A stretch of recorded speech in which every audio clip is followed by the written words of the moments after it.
Welcome back to Breslov campus. We just had Reb Noson's yard site, Reb Noson Sternhartz, the main disciple of Rabbi Nachman, who, thanks to him, you see and have access to anything connected to Breslov or Rabbi Nachman today. It's all thanks to Reb Noson. There used to be a Breslov expression, a saying, Velo Natan Lamot Ragleinu, which translates, it's from the evening prayer service, that Hashem did not give Lo Natan for our legs to stumble. Velo Natan Lamot Ragleinu.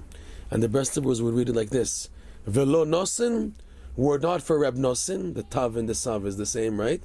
If it wasn't for Reb Noson, Lamot Ragleinu, we would have stumbled long ago. And this is a real true statement. Then anything you see today from Rabbi Nachman and his teachings, the clarity and the practical application and the movement and the momentum, it's all thanks to Reb Noson. If we can sum up one benefit, the most important benefit that we have from Reb Noson and his teachings and his writings, it's basically the power of prayer, in the sense that your prayer makes such a difference, and that all you have in life that can really, really change your life and save you and make a difference is davening. This, if you like to say, comes out from Reb Noson, possibly the greatest thing we can get from Reb Noson. In Reb Noson you have many things. He has major words of encouragement and advice, but ultimately it's Reb Noson's prayers which really show the greatness and uniqueness of this person, but a uniqueness and greatness that I can gain practical benefit and application from it. And that Reb Noson, especially through his prayers, the Likutei Tefillot in Hebrew, the 50th Gate in English, he educates a person to realize 100% that there's only Hashem, that only Hashem can help a person, and to rely on God 100%, to turn to davening and prayer, and to realize that this is the only key of hope.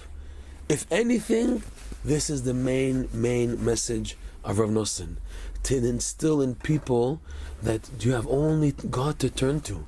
He's the only one who can ultimately help you.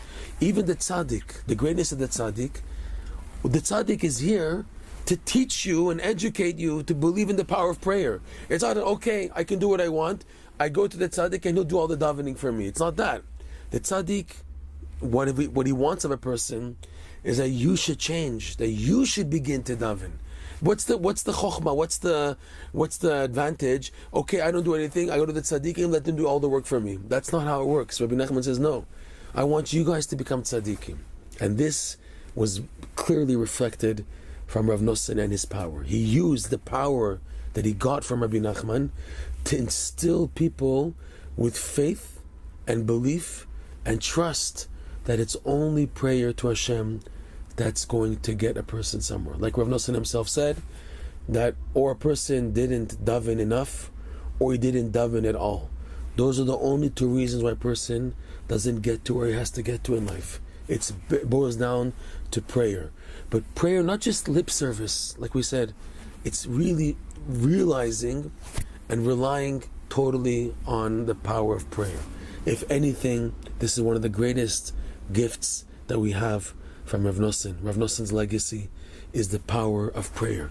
That me too, all I have, even though I feel cornered and finished and there's no hope, God forbid, the one thing left, and this is really thanks a lot to Reb Noson's teachings, is prayer.